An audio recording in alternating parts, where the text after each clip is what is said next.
السلام علیکم۔ میں اس کے نکاح میں ہوں بائی اقرا خان، ایپیسوڈ 3۔ تم کیا کر رہی ہو؟ دے دیا نا؟ جیسے ہی سارا نے رشائل کی طرف دیکھتے ہوئے کہا، تلخ لہجہ۔ اس نے معصومیت سے سر ہلایا۔ تو پھر یہاں کیا کر رہی ہو؟ چلی جاؤ، جب ضرورت ہوگی تب بلا لیں گے۔ سبین نے طنز سے مسکراتے ہوئے سارا کی طرف دیکھا۔ جواد، شہریار سب مسکرا رہے تھے، لیکن شاویز کو بھی مجبوراً اس طنز کا مسکراہٹ کا حصہ بننا پڑا۔ وہ آگے بڑھنے لگی تھی کہ پیچھے سے ارسل نے اسے روکا۔ بھابی رکیے۔ جیسے ارسل نے کہا، سب کے چہرے چونک گئے۔ سارا اور سبین نے ایک دوسرے کی طرف دیکھا، حیرت سے، یوں مانو جیسے سب کو سانپ سونگھ گیا ہو۔ شاویز ارسل کی طرف دیکھ رہا تھا۔ شاید ارسل کچھ دیر پہلے رشائل کے ساتھ کی ہوئی بدتمیزی کا ازالہ کرنا چاہتا تھا۔ وہ پلٹی نہیں تھی، بس اس کے قدم رک گئے۔ بھابی رشائل، آپ بھی آئیے۔ بھابی؟ یہ کیا کہہ رہے ہو ارسل؟ یہ کوئی بھابی وابی نہیں ہے، سارا نے وضاحت دی۔ خیر، جہاں تک میرا علم ہے، شاویز نے باقاعدہ نکاح کیا تھا رشائل کے ساتھ، تو یہ بھی پتہ ہوگا کہ نشے میں کیا تھا۔ کیا تو نشے میں تھا، لیکن نکاح کے ساری رسم ادا کی تھی اور اسے پتہ بھی تھا۔ کیوں شاویز؟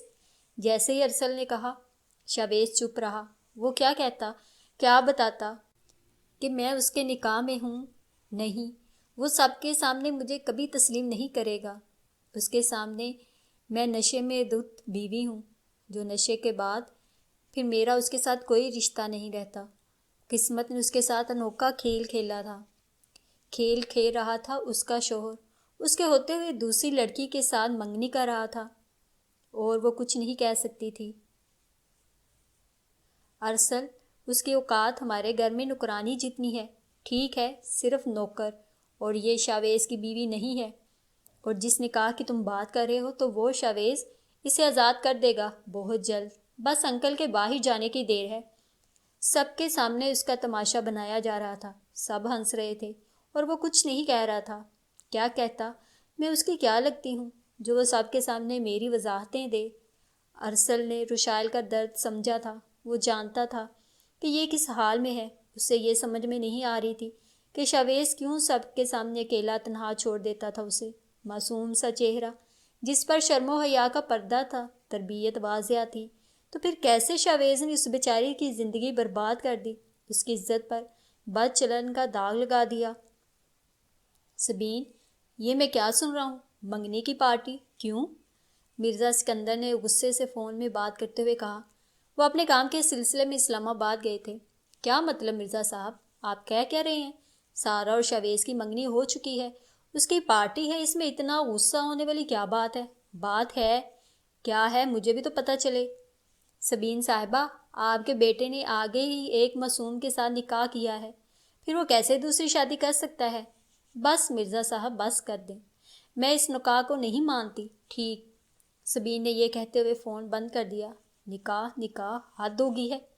سب تیاریاں زور و شور پر تھیں۔ سارا اور سبین نے اعلیٰ ڈیزائنر کے کپڑے پہنے تھے۔ اتنے مہنگے کپڑے پہننے کے باوجود سارا میں وہ کشش نہیں تھی جو رشائل کے سادہ سے لباس میں تھی۔ رشائل نے بلیک پٹیالہ اور بلیک ہی قمیص پہنی تھی، کمر پر آتے لمبے بال اور پرکشش چہرہ۔ کوئی دیکھتا تو ایک منٹ نظریں نہ ہٹا پاتا۔ ہاتھ میں ٹرے پکڑے وہ شاویز کے دوستوں کو سرو کر رہی تھی۔ عجیب سی بات تھی، شاویز تب سے مسلسل رشائل کو ہی دیکھ رہا تھا، جو ارسل کو کوک پکڑا رہی تھی۔ آپ کیسی ہیں؟ جیسے ارسل نے کہا، وہ رکی۔ میں ٹھیک، رشائل کی زبان لڑکھڑائی۔ میں نے اکثر دیکھا ہے، جو لوگ درد سہنے کے عادی ہوتے ہیں، اکثر جھوٹ پہ ان کی زبان لڑکھڑا جاتی ہے۔ جیسے ارسل نے کہا، رشائل نے اس کی طرف دیکھا۔ شاویز مسلسل اس کی طرف دیکھ رہا تھا۔ سارا اس سے بات کرنے کی کوشش کرتی، لیکن بار بار کیوں وہ اس کی طرف مائل ہوتا؟ شاید اسے اچھا نہیں لگ رہا تھا ارسل کا رشائل سے باتیں کرنا۔ نہیں نہیں، ایسی کوئی بات نہیں، اب جو ہو چکا ہے اسے اپنی بد نصیبی سمجھ کر تسلیم کر لیا ہے۔ یہ چوٹ؟ ارسل نے رشائل کے بازو دیکھے۔ اس نے جلدی سے اسے ڈانپا۔ کچھ نہیں، وہ جلدی سے کہتی ہوئی چلی گئی۔ رشائل؟ وہ جانے لگی تھی کہ شاویز نے اسے آواز دی۔ سارا نے سبین کی طرف دیکھا۔ ایک منٹ، مجھے تم سے بات کرنی ہے۔ مجھ سے؟ وہ حیران ہوئی۔ ہاں۔ وہ دونوں ایک روم میں گئے۔ وہ داخل ہوئی تھی کہ شاویز نے جلدی سے پوچھا، وہ تمہیں ارسل کیا کہہ رہا تھا؟ کیا مطلب؟ مطلب واضح ہے رشائل، کیا کہہ رہا تھا؟ اس کے لہجے میں جلن تھی۔ کچھ بھی کہہ رہا ہو، اس سے آپ کو کوئی غرض نہیں ہونی چاہیے۔ ہاں ہے غرض، ہے مجھے، تبھی تو پوچھ رہا ہوں۔ اس نے رشائل کو اپنے دونوں ہاتھوں سے پکڑا اور اپنی پوری قوت سے دیوار کے ساتھ لگایا۔ کس حق سے؟ کیونکہ تم میری، جیسے شاویز نے کہا۔ وہ رک گیا۔ بس شاویز سکندر، یہی غرض تھی۔ ارے جب تم میں ہمت ہی نہیں ہے تو پھر کیوں غصہ کرتے ہو؟ رشائل نے کہا اور وہاں سے چلی گئی۔ باہر کا ماحول گرم تھا۔ سارا کو اس قدر غصہ تھا کہ اس کا دل کہہ رہا تھا وہ رشائل کو گولی مار دے۔ بتاؤ کیا سمجھتی ہو خود کو؟ سارا نے پورا کوک کا مگ اس کے کپڑوں پر پھینک دیا۔ حور پری ہو کیا؟ یہی کہ میں شاویز کے سامنے جاؤں گی اور وہ مجھے ایکسیپٹ کر لے گا؟ یہ تمہاری سوچ ہے۔ شاویز صرف میرا ہے اور میں اسے کسی اور کا نہیں ہونے دوں گی، سمجھ گئی؟ ابو، آپ مجھے یہاں کیوں لائے ہیں؟ آپ نے تو کہا تھا کہ تمہاری شادی کا جوڑا لانا ہے۔ آپ مجھے یہاں کیوں لے کر آئے ہیں؟ ابو سچ سچ بتائیں نا، ہم کہاں آئے ہیں؟ دانیہ نے چوکتے ہوئے کہا۔ وہ ایک سنسان سی جگہ پر تھی۔ گھر سے وہ بنا بتائے اپنے ابا ارشد احمد کے ساتھ نکلی تھی۔ یہ کیا کر رہے ہیں ابا؟ دانیہ گھبرائی۔ اس کے حواس بوکھلا گئے جب ارشد احمد نے اس کے ہاتھوں اور بازوؤں کو مضبوط رسی کے جال میں دھنس دیا۔ اسے ابھی تک معلوم نہیں ہو رہا تھا کہ اس کے ساتھ کیا ہونے والا ہے۔ ابا آپ کچھ بول کیوں نہیں رہے؟ بتائیں تو صحیح، آپ کیا کر رہے ہیں؟ چپ کر! ارشد احمد نے اس کے نازک چہرے پر تھپڑ رسید کیا۔ مارنے لگا ہوں تجھ جیسی بد چلن کو، سن لیا تو نے؟ مار دوں گا آج تجھے۔ نہیں ابا، خدا کے لیے ایسا مت کریں۔ اس کے آنکھوں میں آنسوؤں کا دریا بہنے لگا۔ آواز حلق میں ہی اٹک رہی تھی۔ وہ ہاتھ جوڑے اپنے باپ کے سامنے فریاد کر رہی تھی۔ ابا خدا کے لیے میرا قصور کیا ہے جو آپ مجھے اتنی بڑی سزا دے رہے ہیں؟ ابا کچھ تو بولیے۔ مجھے پتہ ہے ہم آپ کی سگی اولاد نہیں، لیکن سگی اولاد کی طرح چاہا ہے آپ کو۔ وہ بے حس سخت دل انسان اس کی ایک بات نہیں سن رہا تھا۔ وہ منتیں، فریادیں، سب کچھ تو کر رہی تھی۔ پسند کی شادی کرے گی تو؟ اس کے آنکھوں میں وحشی پن تھا، خون سوار تھا۔ نہیں ابا، میں نے تو اسے منع کر دیا جب آپ نے اجازت نہیں دی۔ دیکھ لیں ابا، خدا کے لیے ایک دفعہ مجھے معاف کر دیں۔ کیا ملے گا آپ کو ایسا کر کے؟ وہ پیار سے سر پر ہاتھ رکھنا، وہ سب دکھاوا تھا کیا؟ ابا وہ پیار، وہ اپنائیت صرف مجھے مارنے کے لیے تھی۔ ابا خدا کی قسم، اگر ایک دفعہ آپ مجھے کہتے نا دانیہ تجھے مرنا ہے، میں خوشی خوشی چل دیتی ابا، کیونکہ مجھے آپ کا پیار چاہیے تھا، وہ باپ والا پیار جس کے لیے ہم ساری بہنیں ترستی تھیں۔ ایک بیٹی کا اپنے ستیلے باپ سے ہی کیوں، اگر کسی کو بھی کہے تو کس کا دل کرتا ہے وہ اپنی اولاد کے ساتھ ایسا کرے؟ اس نے سارا پٹرول اس کے اوپر پھینک دیا۔ ابو ایک آخری دفعہ آپ سے کچھ مانگ رہی ہوں، خدا کے لیے میری دوسری بہنوں کے ساتھ اس طرح کا ظلم مت کیجیے گا، اور اپنی آنکھوں پر اور کانوں پر پٹی باندھ لیں، کیونکہ جب تک میرا جسم جل کر راکھ نہ ہو جائے میں تب تک آپ سے معافی مانگتی رہوں گی۔ شاید آپ مجھے معاف کر دیں۔ خدا کی قسم، جب دانی نے کہا عرش کانپ گیا ہوگا۔ اتنا سخت باپ جو اپنے ہاتھوں سے اپنی اولاد کو جلا دے۔ وہ جلتی رہی۔ اس کے آنکھوں میں کچھ اپنے تھے، کچھ خواب، کچھ اپنانے کی چاہت، سب کچھ اسی آگ میں جل گئے، اور وہ ستیلا شیطان سامنے کھڑا تماشا دیکھتا رہا۔ دانیہ اب اس دنیا سے ہمیشہ ہمیشہ کے لیے جا چکی تھی۔ غیرت کے نام پر ایک لڑکی قربان ہو چکی تھی۔ وہ گھر سے باغی نہیں تھی۔ اس کے ستیلے باپ نے سب لوگوں کے سامنے یہی کہا کہ وہ بھاگ گئی ہے۔ ماں اور سب گھر والے روتے رہے، لیکن رشائل اس بات سے متفق نہیں تھی، کیونکہ اسے یقین تھا کہ اس کی باجی بھاگ نہیں سکتی، کیونکہ اس نے خود اس لڑکے کو منع کیا تھا۔ لیکن کیا کرتی؟ کیسے وہ اپنے گھر والوں کو، سب رشتہ داروں کو یقین دلاتی؟ عرفہ بیگم! ارشد علی نے اس قدر زور سے آواز لگائی کہ سب ہڑبڑا کر اٹھ بیٹھے۔ جی آپ ٹھیک تو ہیں؟ عرفہ جلدی سے پانی کا گلاس لے کر آئی۔ ارشد احمد کے چہرے پر پسینہ آیا تھا۔ صاف واضح تھا انہوں نے کوئی بہت برا خواب دیکھا تھا۔ کچھ نہیں، میں ٹھیک ہوں۔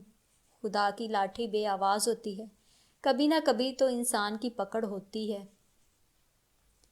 زخم تو بہت گہرے تھے لیکن مرہم لگانے والا کوئی نہیں تھا۔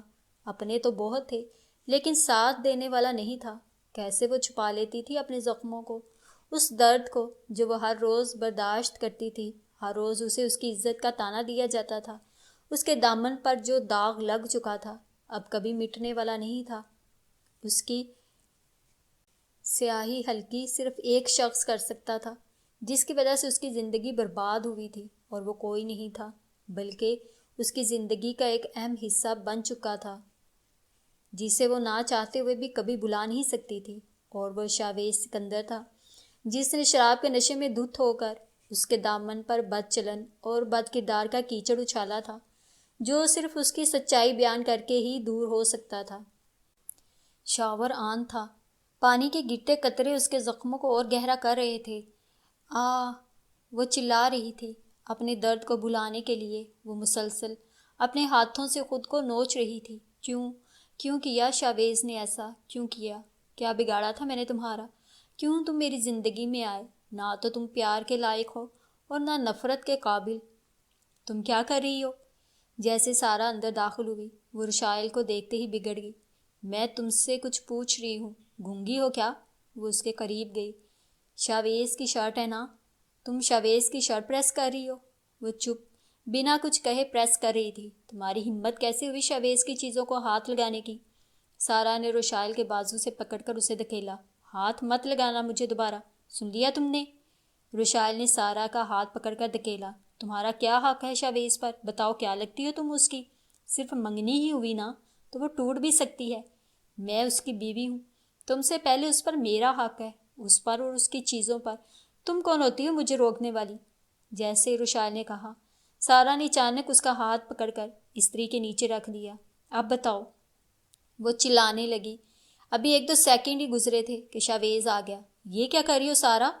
جیسے سارا نے شاویز کو دیکھا جلدی سے پیچھے ہٹی۔ شاویز تم یہ نوکر؟ وہ اور بھی کچھ کہتی کہ شاویز نے اس کے منہ پر زور سے تھپڑ مارا۔ بیوی ہے وہ میری، میرے نکاح میں ہے، تمہاری ہمت کیسی ہوئی اسے ہاتھ لگانے کی؟ جیسے روشائل نے سنا وہ ایک دم سے ٹھہر گئی۔ تم نے اس 2 ٹکے کی لڑکی کی خاطر مجھے تھپڑ مارا؟ جیسے سارا نے کہا۔ شاویز اس قدر زور سے بولا کہ کمرے میں موجود ہر چیز یوں مانو کانپ گئی ہو۔ یہ 2 ٹکے کی لڑکی نہیں ہے، سن لیا تم نے؟ یہ 2 ٹکے کی لڑکی نہیں ہے، بیوی ہے میری، بیوی، سن لیا تم نے؟ اب اگر آئندہ تم نے اسے ہاتھ لگانے یا اسے چھونے کی کوشش بھی کی تو مجھ سے برا کوئی نہیں ہوگا۔ شاویز کی آنکھیں سرخ ہو گئی تھیں، وہ بالکل خاموش کھڑی تھی۔ شاویز نے روشائل کا ہاتھ پکڑا، اپنے ہاتھ میں لیا۔ سارا روتی ہوئی نیچے چلی گئی۔ بیٹھو یہاں۔ شاویز جلدی سے فرسٹ ایڈ باکس لے کر آیا۔ کیا واقعی شاویز نے جو کہا تھا وہ سچ تھا؟ کیا میری کوئی اہمیت اس کی زندگی میں ہے؟ کیا واقعی وہ مجھے تسلیم کر چکا تھا؟ یا پھر یہ نشے میں دھت کوئی کھیل تھا؟ لیکن وہ نشے میں نہیں تھا۔ درد تو نہیں ہو رہا؟ اس نے پٹی کرتے ہوئے کہا۔ نہیں ہو رہا۔ وہ بس شاویز کی طرف دیکھتے جا رہی تھی، اسے ابھی تک یقین نہیں ہو رہا تھا۔ ٹھیک ہے تم ریسٹ کرو۔ شاویز کے کہنے پر وہ اٹھی اور باہر جانے لگی۔ کہاں جا رہی ہو؟ کمرے میں۔ اچھا ٹھیک ہے۔ وہ کچھ کہنا چاہتا تھا لیکن وہ کہہ نہیں پا رہا تھا۔ سنو روشائل، آخر اس نے اسے روک لیا۔ وہ پلٹی اور اس کی طرف دیکھا۔ تو تم میرے روم میں لیٹ جاؤ۔ جیسے شاویز نے کہا اس کا دل زور سے دھڑکنے لگا، پاؤں وہی منجمد ہو گئے۔ نہیں، میں اپنے روم میں ہی ٹھیک ہوں۔ نہیں، اب ریسٹ کرو، بلا شبہ بعد میں چلی جانا۔ اس نے روشائل کو اپنے کمرے میں ہی رہنے دیا۔ کب کرے گا بتائیں مجھے، کب کرے گا شادی مجھ سے؟ بس کر دیں خالہ، بس کر دیں۔ اپنے یہ جھوٹے وعدے اپنے پاس رکھیں۔ آپ کو کیا لگتا ہے میں پاگل ہوں؟ مجھے کچھ سمجھ میں نہیں آتا۔ سب جان گئی ہوں میں، آپ کا بیٹا اسے اپنی بیوی تسلیم کر چکا ہے اور وہ اسے طلاق نہیں دے گا، اور آج اس 2 ٹکے کی نکرانی کی وجہ سے مجھے تھپڑ مارا۔ وہ ہوتا کون ہے مجھ پر ہاتھ اٹھانے والا؟ کام ڈاؤن مائی پرنسس، آئی نو تمہارا غصہ جائز ہے، بس مجھ پر یقین ہے نا تمہیں؟ بولو بولو۔ جیسے سبین نے کہا سارا نے سر ہلایا۔ تو پھر تم دیکھنا، اس ہفتے کے اندر اندر اس لڑکی کا ایسا حشر کروں گی کہ شاویز اسے خود طلاق دے گا۔ بس آج رات کو تم تماشا دیکھنا۔ پر خالہ، بس بیٹا، اس تھپڑ کا اس نوکرانی کو بہت برا انجام بھگتنا ہوگا۔ اب اس کو نکالنا میری ضد بن چکا ہے۔ جس چیز کا مجھے ڈر تھا وہی ہوا، جس چیز سے شاویز کو بچا بچا کر رکھتی تھی وہی ہوا۔ اب تم دیکھتی جاؤ بس۔ شاویز، ایک لمحہ کو سوچو، رشائل کا قصور کیا ہے؟ اس نے تمہارا اور تمہاری فیملی کا کیا بگاڑا ہے جو تم لوگ اس کے ساتھ اس قدر ظلم کرتے ہو؟ اس بیچاری نے تو خود تم سے نہیں کہا تھا کہ مجھ سے نکاح کر لو۔ یاد کرو وہ دن جب تم نشے میں دھت اس کی زندگی برباد کر رہے تھے۔ اس میں غلطی کس کی ہے؟ صرف تمہاری۔ شاویز، رشائل نہ صرف ایک اچھی لڑکی ہے بلکہ ایک بہت اچھی بیوی ثابت ہوگی۔ میں کہتا ہوں تم اسے تسلیم کر لو اور اسے معافی مانگو۔ تم نے اس کے ساتھ بہت برا کیا ہے، اصل نے شاویز کو سمجھاتے ہوئے کہا۔ شاویز کو پھر سے وہ واقعہ یاد آیا۔ واقعی یار، اس میں رشائل کا کوئی قصور نہیں تھا۔ میں نے ہی اس کی زندگی برباد کر کے رکھ دی اور اب اسے اور ذلیل کر رہا ہوں۔ میں آج رات ہی ماما سے بات کروں گا۔ وہ شاویز کے کمرے میں لیٹی تھی کہ ساتھ پڑے پی ٹی سی ایل پر کال آئی۔ رشائل نے فون اٹھایا۔ السلام علیکم۔ وعلیکم السلام، میں شاویز۔ جیسے ہی شاویز نے کہا، رشائل کا دل دھڑکا۔ جی کہیے۔ وہ میں نے پوچھنا تھا۔ وہ رکا۔ کیا پوچھنا تھا؟ وہ میں نے پوچھنا تھا کہ ٹائم کیا ہوا ہے؟ شاویز نے کہا تو رشائل نے چونک کر کہا، آپ نے ٹائم پوچھنے کے لیے کال کی ہے؟ اس نے یہ کہتے ہوئے زور سے قہقہہ لگایا۔ آج وہ بہت عرصے بعد مسکرا رہی تھی۔ بہت عرصے بعد اس کے چہرے پر مسکراہٹ کا پہرا چھایا تھا۔ تم میرا مذاق بنا رہی ہو؟ نہیں تو۔ اچھا اصل بات بتائیں، تمہاری طبیعت کیسی ہے؟ ابھی ٹھیک ہے۔ چلو ٹھیک ہے۔ شاویز نے یہ کہتے ہوئے فون بند کر دیا۔ پاگل کہیں کا، ایسے بھی کوئی کہتا ہے کیا؟ اٹھ اٹھ نکل۔ سبین رشائل کو گھسیٹتے ہوئے نیچے لے کر آ رہی تھی۔ آنٹی یہ کیا کر رہی ہیں آپ؟ ابھی تمہیں بتاتی ہوں میں کیا کر رہی ہوں۔ میں نے کیا کیا ہے؟ رشائل نے کہا تو سبین نے رشائل کا زخمی ہاتھ کو اس قدر زور سے دبایا کہ پورے گھر میں اس کی چیخیں بلند ہونے لگیں۔ ہوا نا درد؟ ایسے ہی درد میری بانجی کو ہوئی تھی۔ بڑی تیز زبان چلنے لگی ہے تیری۔ کیا کہا تھا میں نے؟ کیا کہا تھا؟ کہ میرے بیٹے سے دور رہنا۔ وہ رشائل لڑکھڑائی تو سبین نے اس کے منہ پر زور سے تھپڑ سیدھ کیا۔ کیا وہ کر رہی ہو؟ ابھی وہ دوسرا ہاتھ اٹھانے لگی تھی کہ اسے کال آئی۔ سبین نے کال اٹھائی۔ صاحب شاویز آ رہے ہیں۔ جیسے سبین نے سنا، اس نے ساتھ پڑے گلدان سے اپنے سر کو زخمی کر لیا اور وہ نیچے گری تھی کہ شاویز ہاتھوں میں گلاب کے پھول لیے جو شاید وہ رشائل کے لیے لایا ہو۔ وہ نیچے زمین میں گر گئے اور اس نے بلند آواز میں کہا، ماما یہ کیسے ہوا؟ اس نے سبین کو اپنے سینے سے لگا لیا۔ بیٹا، رشائل نے مجھے مارا۔ میں نے صرف کام کا پوچھا تھا کہ مجھ سے جھگڑا شروع کر دیا، سبین نے کہا تو شاویز ہکا بکا رہ گیا۔ نہیں شاویز، رشائل نہیں، میں سر ہلا رہی تھی۔ نہیں شاویز نہیں۔ وہ اپنی صفائی دینے کی کوشش کر رہی تھی، لیکن اس کے خلاف جو جھوٹ کا جال بچھایا گیا تھا، رشائل اس میں بری طرح پھنس چکی تھی۔ وہ سچی تھی، لیکن سبین نے اسے جھوٹ کی زنجیروں میں قید کر ڈالا۔ سبین کے ماتھے پر کافی گہرا زخم آیا تھا۔ اس سلسلے میں اسے ہاسپٹل لے جایا گیا۔ پلیز شاویز، ایک دفعہ میری بات سن لو، رشائل نے شاویز کو کہا، جو ہاسپٹل کے باہر گراؤنڈ میں بیٹھا تھا۔ سبین اب بالکل ٹھیک تھی۔ اسے سونے والا انجیکشن لگایا گیا تھا تاکہ وہ آرام کر سکے۔ بس اب ایک اور لفظ نہیں۔ کیا کہنا چاہتی ہو تم؟ جو تم نے کرنا تھا وہ تم کر چکی ہو۔ نہیں شاویز، جیسا تم سوچ رہے ہو ویسا بالکل نہیں ہے۔ میرا یقین کرو، میں نے نہیں کیا یہ سب۔ تو پھر کس نے کیا؟ کون تھا گھر میں؟ بتاؤ۔ تمہارے علاوہ گھر میں کوئی نہیں تھا۔ تمہیں کیا لگا تم جو بھی کرو گے مجھے پتہ نہیں چلے گا؟ ارے میں پاگل تھا جو یہ سوچ بیٹھا تم نہ تو ایک اچھی لڑکی بن سکتی ہو نہ ہی ایک اچھی بیوی۔ میں نے کیوں سوچ لیا کہ تم سب لڑکیوں سے مختلف ہو، لیکن نہیں، تم کس قدر ظالم ہو۔ ارے کیا بگاڑا تھا میری ماما نے تمہارا؟ وہ بھی تو تمہاری ماں جیسی تھی نا۔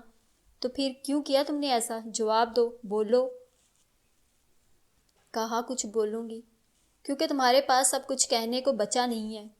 وہ مسلسل بولتا جا رہا تھا لیکن وہ خاموش تھی۔ چاہے وہ لاکھ کوشش کر لیتی، لیکن وہ شاویز کی نظروں میں جھوٹی ثابت ہو چکی تھی۔ سچ خاموش ہو گیا۔ کیا کہتی وہ؟ اب کچھ کہنے والا نہیں رہ گیا تھا۔ شاویز نے اپنی ماں کا جھوٹا زخم تو دیکھ لیا، لیکن ایک دفعہ بھی اس کے جلے ہوئے ہاتھ کو نہیں دیکھا، جس کو اتنی زور سے سبی نے دبایا تھا کہ زخموں میں سے خون رسنا شروع ہو گیا تھا۔